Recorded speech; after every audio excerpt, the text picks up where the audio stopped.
Muito boa tarde a todos, a paz do Senhor. Que belo domingo para ouvirmos a palavra do nosso Deus. Amém? Ainda bem que vieram à casa de Deus para ouvir a palavra do Senhor. E eu fico muito alegre e muito feliz por ver os vossos rostos, saber que vocês estão aqui atentos, desejosos, sequiosos, espero eu, de ouvir a palavra do nosso Deus. Amém? Nós temos vindo a estudar e a meditar na Epístola aos Gálatas. E não vamos terminar, nós vamos fazer hoje a última parte, porque depois vamos parar um pouco em Gálatas e vamos retomar Marcos em setembro, se o Senhor permitir. Mas vamos agora abrir, então, Gálatas capítulo 3. E aqueles que puderem ficar de pé, seria bom para descansar as cadeiras. Gálatas 3, e vamos a partir do versículo 16. O texto é um pouco extenso, mas vale a pena lermos a palavra do nosso Deus. Gálatas 3,16 diz aqui a palavra do nosso Deus: ora, as promessas foram feitas a Abraão e à sua posteridade. Não diz e às posteridades, como falando de muitas, mas como de uma só, e à tua posteridade, que é Cristo. Mas digo isto, que tendo sido o testamento anteriormente confirmado por Deus, a lei que veio 430 anos depois, não o invalida, de forma a abolir a promessa. Porque se a herança provém da lei, já não provém da promessa. Mas Deus, pela promessa, a deu gratuitamente a Abraão. Logo, para que é a lei? Foi ordenada por causa das nossas transgressões, até que viesse a posteridade, a quem a promessa tinha sido feita, e foi posta pelos anjos na mão de um medianeiro. Ora, o medianeiro não é de um só, mas Deus é um. Logo, a lei é contra as promessas de Deus?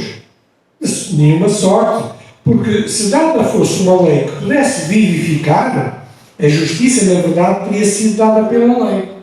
Mas a Escritura encerrou tudo debaixo do pecado, para que a promessa pela fé em Jesus Cristo fosse dada aos crentes. Mas antes que a fé viesse, estávamos guardados debaixo da lei e encerrados para aquela fé que havia de se manifestar. De maneira que a lei nos serviu de aio para nos conduzir a Cristo, para que pela fé fôssemos justificados. Mas depois que a fé veio, já não estamos debaixo de aio, porque todos sois filhos de Deus pela fé em Cristo Jesus. Porque todos quantos foste batizados em Cristo, já vos revestiste de Cristo. E nisto não há judeu, nem grego, não há servo, nem livre, não há macho, nem fêmea, porque todos vós sois um em Cristo Jesus. E se sois de Cristo, então sois descendência de Abraão e herdeiros conforme a promessa. Amém? Vamos orar. Paizinho, dá-nos graças, Senhor, por aquilo que Tu tens feito na nossa vida, Senhor, e sabemos que Tu estás aqui para abençoar, estás aqui, Senhor, para salvar, estás aqui, Senhor, para revigorar a nossa fé em Ti, Senhor. E nós pedimos nesta tarde, Senhor, que nos venhas dar sentidos atentos, Senhor, que nos venhas dar uma mente desperta e um coração pronto para receber a Tua palavra, Senhor, que é viva e eficaz. E, Senhor, pedimos que Tu possas ser glorificado nisto e Te agradecemos e pedimos isto já, em nome de Jesus. Amém. Podem sentar. Paulo já apresentou neste capítulo 3 vários argumentos acerca da justificação pela fé, não pelas obras da lei, mas pela fé em Jesus Cristo. E deu também um exemplo de Abraão, da vida de Abraão. Nós já vimos isso um pouco na última pregação, e nós sabemos que Deus chamou Abraão e mandou-o ir para uma terra distante, que ele não conhecia, e ele creu neste desafio de Deus, e avançou em fé, e por causa desta fé obediente, Deus abençoou, e abençoou muito, como nós sabemos. O pastor Josamar Bessa, que eu acompanho na internet, da Igreja Congregacional Jardim, da Luz do Rio de Janeiro, lá no Brasil, o José Mar Bessa, ele disse assim: Abraão, o pai da fé, não governou nenhum império, não comandou nenhum grande exército, não conquistou nenhum território e não realizou milagres, apenas obedeceu. E por causa desta fé obediente, Deus abençoou. Sabe o que é que Deus espera da tua vida? Fé obediente.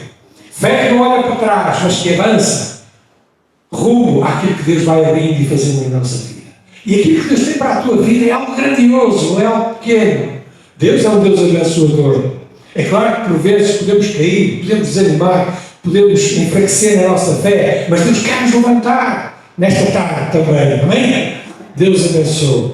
E os versículos que nós temos lido, eles continuam a explicar esta grande importância da justificação, ou seja, da salvação apenas pela fé, não pelas obras, mas somente pela fé em Jesus Cristo.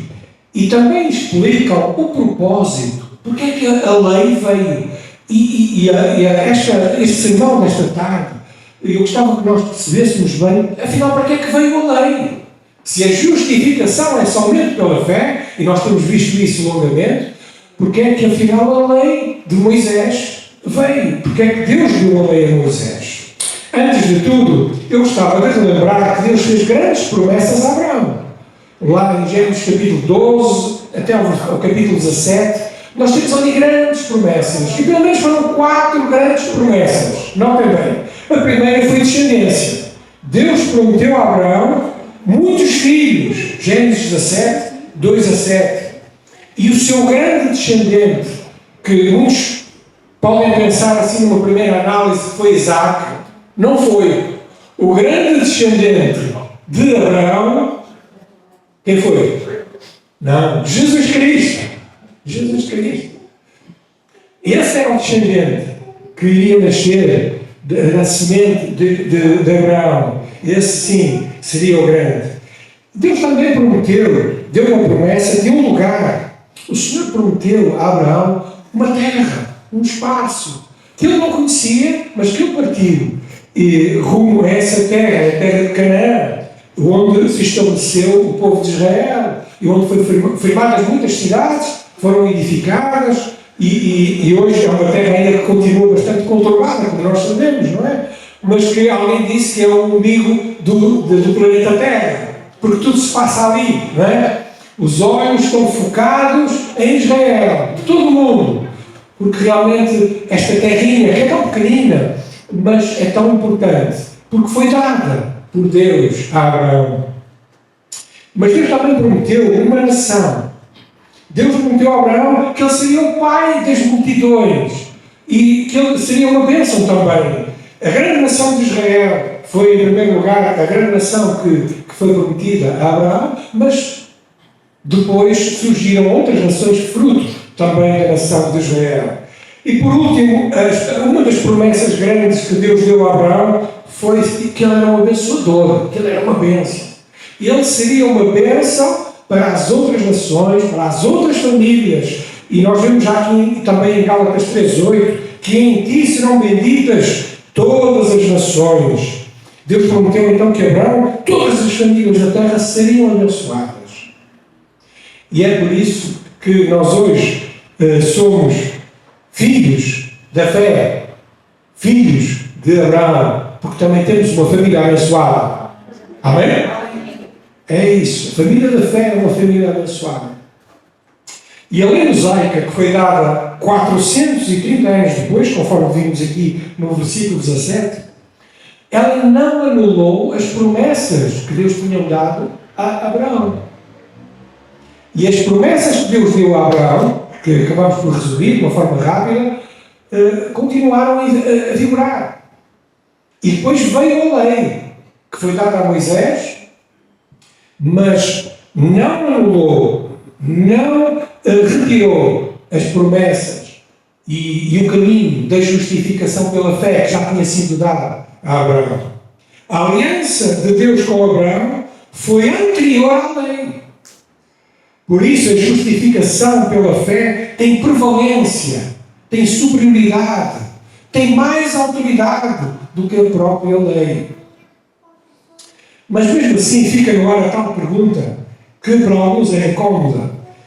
Afinal de contas, se a salvação é pela fé, para que é que serve a lei? Porque é que Deus deu a lei? É isto que nós vamos meditar um pouco também nesta tarde. Quais são os propósitos da lei?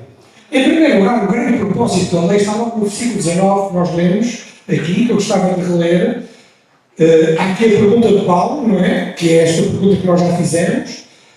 Logo, para que é a lei? Para que serve a lei? Qual é o propósito da lei? E a resposta logo vem a seguir. Foi ordenada por causa das transgressões. Por causa das transgressões. A lei foi dada, algumas versões dizem adicionada. A nova versão internacional acrescenta esta palavra, muito interessante, que está de acordo com o contexto. Ela foi adicionada para realmente nos mostrar que nós temos muitas transgressões. No fundo, por causa dos nossos pecados, veio a lei. Se não existisse lei, não havia conhecimento das infrações. Porque é que nós sabemos quando andamos com o carro que fazemos uma infração? Se tiver um sinal, não se pode meter naquela rua e nós avançarmos, a lei diz que nós estamos em infração, estamos a infringir a lei. Então, mas se não tivesse lá sinal nenhum, nós estávamos a infringir alguma coisa? Não. Então, há um indicador. A lei é um sinal. A lei é um indicador. A lei revela as nossas infrações, que são muitas. Romanos 4,15 diz, porque onde não há lei, também não há transgressão. Se a lei não tivesse vindo, nós não tínhamos grande conhecimento das nossas transgressões. Então a lei veio por causa das nossas transgressões. O versículo 19, na parte final, fala aqui uma coisa que parece estranha, que diz que a lei foi dada por anjos. Então não foi dada por Deus. Diz aqui, foi ordenada por causa das transgressões até que viesse a posteridade, a quem a promessa tinha sido feita e foi posta pelos anjos na mão de um dianeiro. Ora, o dianeiro não é de um só, mas Deus é um. Vemos aqui que parece que a lei foi dada por anjos. E isto vem em consonância, em concordância com alguns textos bíblicos que aparecem na palavra de Deus. Logo a começar, Deuteronômio 33, 2, Salmo 68, 17, depois se quiser podem ler em casa, Êxodo 3, 2, onde aparece o anjo do Senhor também, e Hebreus 2, 2. Mas há uma passagem no Novo Testamento que é muito clara em relação a isto, que é quando Estevão estava a testemunhar da sua fé, e ele diz assim de uma forma muito clara, Atos capítulo 7, versículo 53, vós que recebeste a lei por ordenação dos anjos e não os guardaste. Ele estava a acusar os seus acusadores ali também, não é? Que eles não tinham recebido a lei, que tinha sido dada por anjos. E Hebreus 2 também fala isto de uma forma muito clara. Então, o que é que nós podemos interpretar? É que a lei foi dada por Deus, é verdade. Mas ela chegou às mãos de Moisés por anjos. E também nós percebemos pela revelação da palavra de Deus que uma miríade de anjos, milhares de anjos, estavam naquela revelação da lei. Porquê? Porque muitos trovões estavam ali a acontecer. Havia ali um grande barulho celestial, não é?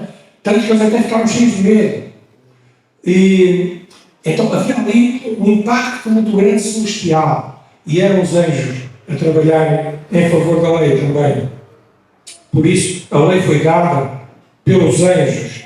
E claro que este medianeiro que fala aqui é Moisés, que num certo sentido levou a lei ao povo de Israel. E ele trouxe aquilo que recebeu de Deus pelas mãos dos anjos e deu ao povo. É claro que quando ele chegou cá em baixo ele ficou muito triste, não foi? Nós sabemos a história. O povo já se tinha esquecido da libertação, tinha voltado a erguer um bezerro de ouro, etc, etc. Mas depois a lei foi novamente retomada. Bem, então o primeiro propósito, porque é que a lei veio? Por causa das nossas transgressões. O segundo propósito O grande propósito que a lei foi dada foi para expor o nosso pecado. Romanos 3,20, na segunda parte, diz: pela lei vem o conhecimento do pecado. A lei é uma espécie de teste de Covid. Quem é que aqui já fez teste de Covid? Eu acho que quase toda a gente, não é? Bem, quando nós fazemos o teste de Covid, aquilo tem lá dois tracinhos, não é? Todos nós temos a expectativa que aquilo não esteja positivo.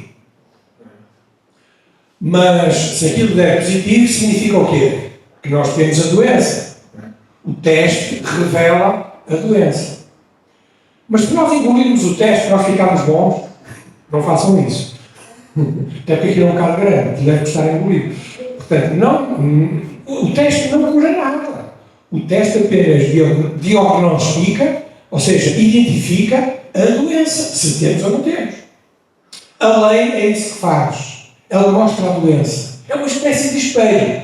Quando nós temos a cara suja e vamos ao espelho, não é?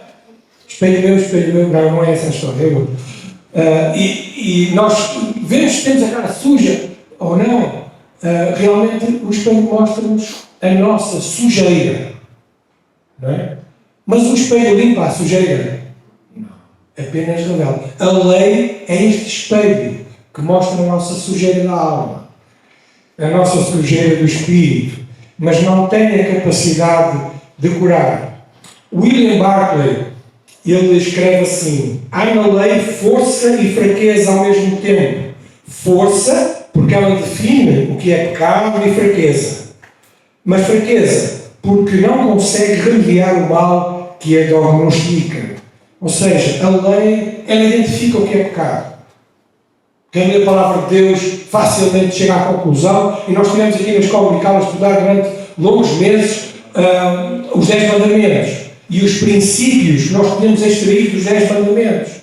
E facilmente nós somos confrontados ali com muita coisa que está mal na nossa vida. Quando vamos à palavra de Deus, é isso que ela faz. Ela é um espelho. Ela revela aquilo que está mal na nossa vida. Mas esta lei, que é um espelho que mostra a sujidade, ela também não a consegue, nem conseguia remover. Por isso, irmãos, este segundo pensamento acerca do propósito da lei é que ela, de facto, revela, expõe o nosso pecado, os nossos pecados. O terceiro propósito está no versículo 24, que diz assim: de maneira que a lei nos serviu de aio para nos conduzir a Cristo, para que pela fé fôssemos justificados. O terceiro propósito da lei é que ela é um aio. O que é isto, o aio? Talvez possa parecer estranho. O aio é um pedagogo ou um tutor que nos tempos dos romanos e dos gregos existia em algumas famílias. Normalmente era um escravo mais velho, que cuidava das crianças. E ele era bastante duro, normalmente. Ele disciplinava as crianças. E a missão deste pedagogo não era propriamente ensiná-las com o ensino, com textos, nem nada disso. Era apenas conduzi-las e guardá-las até à escola. E se eles se portavam mal, o que é que acontecia? Eram repreendidos. Então eles eram bastante duros, mas eram respeitados. Mas quando a criança crescia, o que é que acontecia com este tutor? Já não era preciso. Não é? Só era preciso enquanto a criança fosse menor, fosse pequenina. É por isso que o propósito da lei está aqui neste ato de conduzir, de levar até Cristo. Entrando Cristo, deixa de fazer sentido o tal pedagogo, o tal laio, o tal tutor. Porque Cristo é a revelação completa. Não é? Quem vai a Cristo já não precisa de mais nada. É por isso que o pedagogo, embora levasse estas crianças e fazia algum sentido enquanto elas fossem menores, e a lei faz isto, ela aponta para Cristo. Enquanto nós somos pequeninos, nós precisamos de regras. Mas quando crescemos e temos Cristo, aí precisamos de regras na mesma. Mas há uma liberdade em Cristo. E é por isso que, vindo Cristo, já não estamos sujeitos à lei. Porque Cristo nos libertou desta escravidão de tentarmos obedecer sem termos o poder de obedecer. E com Cristo nós ganhamos esta força, este ânimo de realmente obedecer a Deus. A lei, neste sentido, era temporária, era uma espécie de parênteses que Deus fez, para nos mostrar que as regras eram pesadas, eram duras, mas nós não tínhamos a capacidade de as obedecer. E ainda que houvesse uma alma, uma pessoa muito justa, muito cumpridora da lei, ela, mais cedo ou mais tarde, num ponto, ela iria cair e desobedecer. E a lei mostrou isso, que não havia um justo, e não há um justo, nem um sequer. Precisamos de Cristo para realmente as coisas funcionarem na vida espiritual. A lei não chega. E Paulo está neste argumento mostrando aos Gálatas: olha, andam aí uns judaizantes a dizer que vocês precisam de Cristo, mas também precisam guardar a lei. Deixem-me dizer-vos que a lei não vai fazer nada na vossa vida. Cristo chega-nos. Resumindo esta parte, a lei mosaica foi dada por causa das nossas transgressões, para expor o nosso pecado e para nos conduzir a Cristo. É o único que nos pode salvar. E agora deixem-me dizer isto. Alguns podem pensar que a salvação no Antigo Testamento era pela lei e no Novo Testamento agora é pela graça. Isto é um erro crasso, porque a salvação nunca foi pela lei. O sangue de touros e de bodes não pode purificar pecados. Nada mais de errado que isso. A salvação sempre foi pela fé, nunca pelas obras ou outra coisa qualquer. A religião e os religiosos gostam muito e preferem mais as regras e as leis do que obedecer a Cristo. É muito mais fácil dizer assim: bem, eu percebi agora que tenho que dar o dízimo, eu dou o dízimo e sinto-me santo, sinto-me abençoado. Uma autojustificação. Eu não estou a pregar aqui contra o dízimo, irmãos. Não é isso. Eu estou aqui a dizer que nós temos que ter cuidado se temos este sentimento legalista de que estamos a agradar a Deus com aquilo que fazemos, não passando por Cristo. Percebem o que eu quero dizer? A carne sente-se importante por cumprir leis religiosas, mas esse é um falso evangelho que mistura a fé com as obras. Muitos pensam que são mais santos por se vestirem de determinada forma, de determinada maneira. Ainda aqui há uns tempos, alguém me dizia isso: eu gosto sempre de andar de fato e gravata, porque é assim que Deus se agrada. Onde é que está isso na Bíblia? Irmãos, eu não tenho nada contra o fato e a gravata, muito pelo contrário. Mas não é isso que está a santidade. Não é na roupa que está a santidade.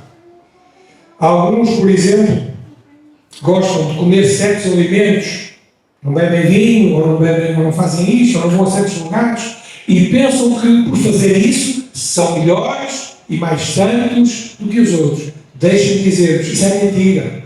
A nossa santidade não está baseada nessas coisas, irmãos. O apóstolo Paulo, mais à frente, vai falar isso de uma forma muito clara, uma forma muito direta. Citando agora Augusto Nicodemos, pastor brasileiro também, sim, eu ouço bastante brasileiros, diz assim: o Evangelho, definitivamente, não é para gente boa. Eu vou repetir: o Evangelho, definitivamente, não é para gente boa, mas sim para pecadores que reconhecem que não podem salvar-se a si mesmos. Cristo veio ao mundo para salvar pecadores. O descendente de Abraão, o Filho de Deus Jesus Cristo, tem poder suficiente para salvar o mais vil pecador. A salvação é unicamente pela graça de Deus e não pelo mérito humano. Nós estamos quase a terminar aqui, irmãos, mas no versículo 26 até o 29, o apóstolo Paulo vai discorrer acerca desta verdade de que nós podemos pertencer à família de Deus pela fé em Cristo. E ele, no versículo 26, ele diz que todos sois filhos de Deus pela fé em Cristo Jesus. Anda aí uma confusão muito grande ainda nos nossos dias, dizendo de que todos são filhos de Deus. Mas isto A irmã Conceição já disse não, ó, porque a verdade é não, isso é uma mentira. Nem todos são filhos de Deus. Aliás, este versículo é bastante claro. Nós temos que ter cuidado na Bíblia quando aparece a palavra todos. Porque temos que ver o contexto dos todos. O que é que Paulo está aqui a falar nestes todos? Primeiro ele diz que todos sois filhos de Deus, como? Pela fé em Cristo Jesus. João capítulo 1, versículo 11 e 12, versículos que nós conhecemos, Jesus veio para o que era seu e os seus não o receberam. Mas a todos quantos o receberam, deu-lhes o poder de serem feitos filhos de Deus, aos que creem no seu nome. Por isso, ser filho de Deus está relacionado com uma atitude de fé, com o novo nascimento. Jesus também esclareceu isto de uma forma muito clara com Nicodemos. Por isso, nós não nascemos filhos de Deus. É verdade que todos são criaturas de Deus. São criados à imagem e semelhança do Senhor. Pertencemos ao Senhor. E, num certo sentido, Ele é o nosso Pai. Mas, verdadeiramente, os filhos de Deus são aqueles que nascem de Deus. Aqueles que recebem Jesus Cristo como seu único e suficiente Salvador. E esses são os filhos que nasceram não da água, mas do Espírito. Nasceram do Espírito. E este novo nascimento é algo fundamental. Mas há água aqui também. Há água aqui no versículo 37. O 27 quer dizer: porque todos sois filhos de Deus pela fé em Cristo Jesus, porque todos, quando fostes batizados em Cristo, já vos revestiste de Cristo. A fé em Cristo introduz-nos na família de Deus, na Igreja Universal. Quem tem fé em Jesus Cristo nasce de novo, passa das trevas para a luz, e ele é uma nova criatura. É um filho de Deus. Já pertence à família dos santos. Mas precisa ser o quê? Batizado. É o que diz aqui. E diz aqui batizado, e nós queremos que é nas águas, porque testemunha dessa fé que é pública, que é uma fé que é misteriosa e é secreta, que é dele, e ele vai testemunhar dessa forma publicamente, no batismo das águas, dizendo: eu agora identifico-me com Cristo, eu sou de Cristo, eu nasci de novo, e por isso quero ser batizado. Eu não sei se todos que estão aqui já são batizados nas águas, mas a verdade, irmãos, é que esta é a vontade do Senhor. Quem crer e for batizado será salvo, diz lá Marcos capítulo 16, versículo 19. Por isso, no batismo há uma identificação com Cristo, porque nós morremos para o nosso velho homem nas águas e ressuscitamos para uma nova vida. É essa simbologia. Mas há também uma identificação com a igreja local. Eu quero pertencer a essa igreja, por isso eu peço aos anciãos dessa igreja para me batizarem. E então nós somos batizados. Crer em Cristo faz-nos também ser um com Ele, que é o que diz no versículo 28.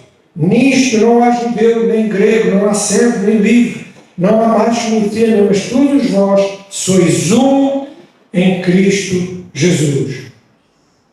Todos nós somos um com Cristo Jesus. Crer em Cristo faz-nos ser um com Ele e parte dos descendentes de Abraão. Porque uma vez que Cristo é o grandioso descendente de Abraão e nós pertencemos a Cristo, nós também somos descendentes de Abraão.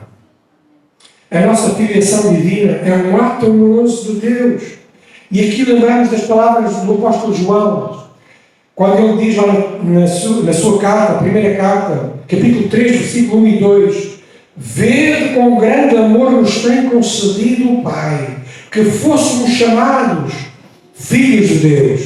Por isso o mundo não nos conhece, porque não conhece a Ele. Amados, agora somos filhos de Deus. Agora porquê? Porque nós aceitamos o amor de Deus, nós recebemos Jesus Cristo, nós aceitamos que Ele morreu pelos nossos pecados e agora nascemos de novo e somos filhos de Deus. Tornamos-nos filhos desse Deus maravilhoso que é Pai.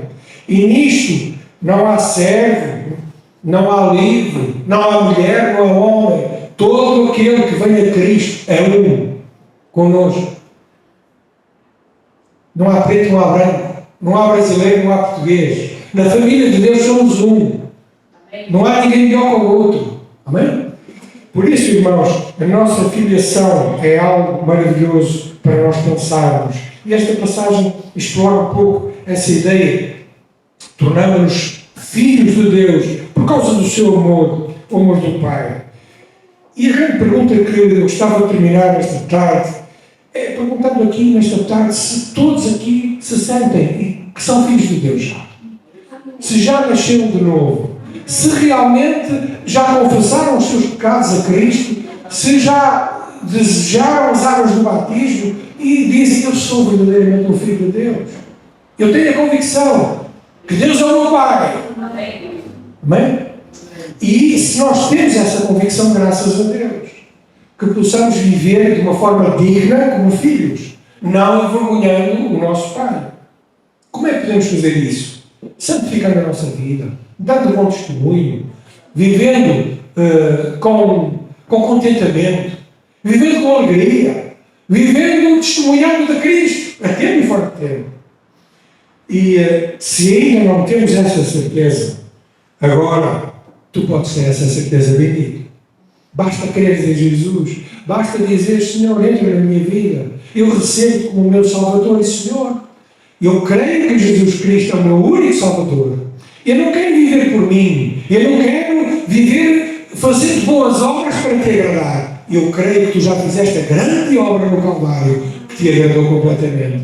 Por isso, irmãos, o meu desafio é para que, se tiver aqui alguém nesta tarde, que possa se entregar a Jesus, que possa crer em Jesus Cristo como seu único e verdadeiro Salvador. Que o Senhor vos abençoe.